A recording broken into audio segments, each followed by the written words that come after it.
సమేత ఆలయంలో గత 34 ఏళ్లుగా ఈ యొక్క లీలా కళ్యాణ మహోత్సవాలు అంగరంగ వైభవంగా జరపడం జరుగుతుంది. ఈ ఆలయం కట్టించి 1991లో ఈ ఆలయాన్ని కట్టించారు.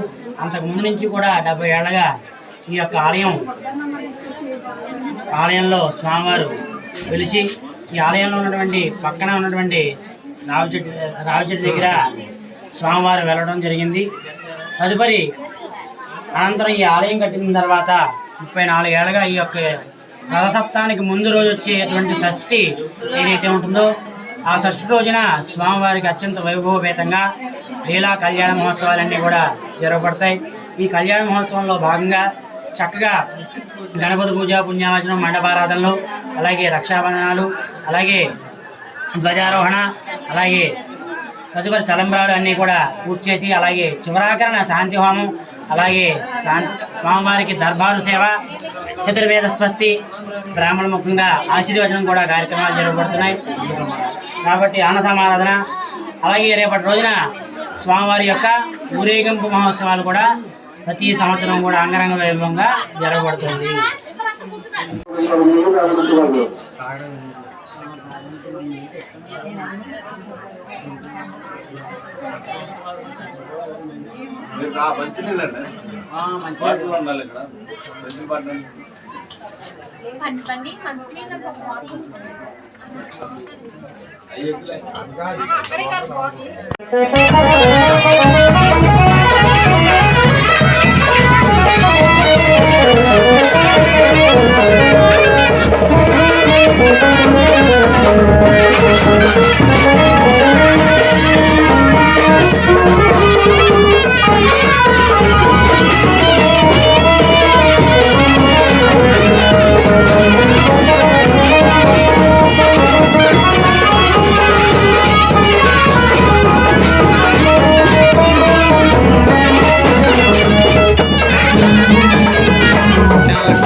Hey,